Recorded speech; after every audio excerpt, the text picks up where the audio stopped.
Hello friends, ये है Frankfurt parliament जो एक बच्चे की फरमाइश पर इस टॉपिक पर मैं वीडियो बना रही हूँ। ये एक पार्लियामेंट है जिसका जो शाब्दिक अर्थ है फ्रैंकफर्ट राज्यसभा, जो जर्मनी की पहली और सभी के लिए स्वतंत्र रूप से चुनी गई संसद थी।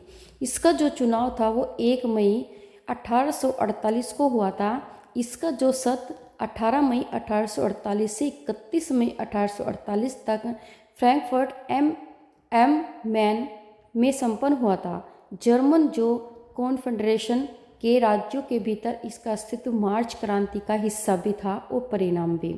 1848 और 19 में फ्रैंकफर्ट संसद की बैठक का एक दृश्य है ये आपके सामने, और ध्वज पर पीले रंग का समकालीन कल्पना का है।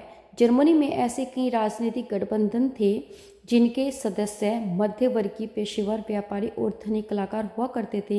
वे फ्रैंकफर्ट शहर में एकत्रित हुए थे और एक सकल जर्मन सभा के लिए मतदान करने का निर्णय लिया।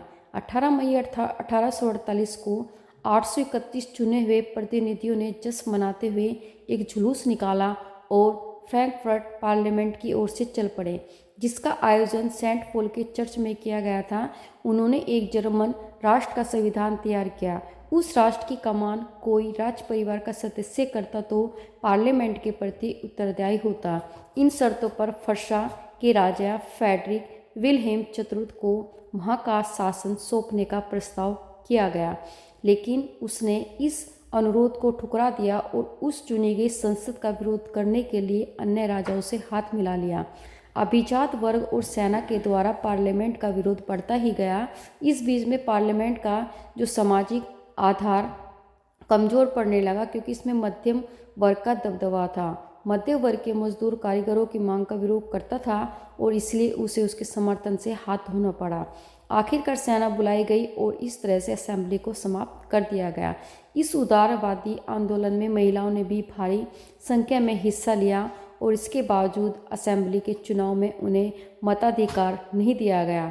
जब सेंट पॉल के चर्च ने फ्रैंकफर्ट पार्लियामेंट बुलाई गई तो महिलाओं को केवल दर्शक दीर्घा में बैठने की अनुमति मिली।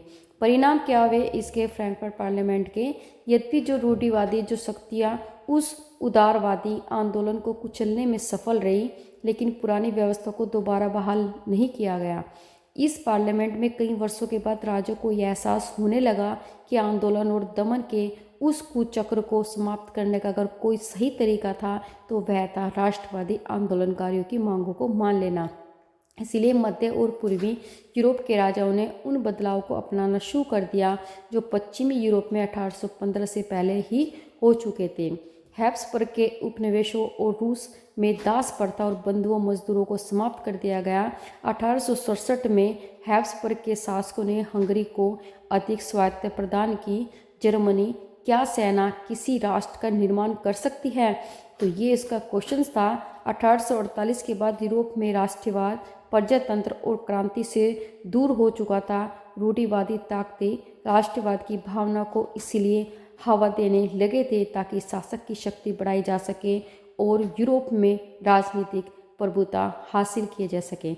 आई होप आपको ये टॉपिक क्लियर हुआ होगा।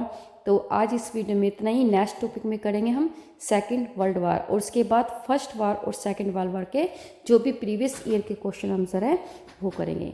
तो thank you for watching, take care.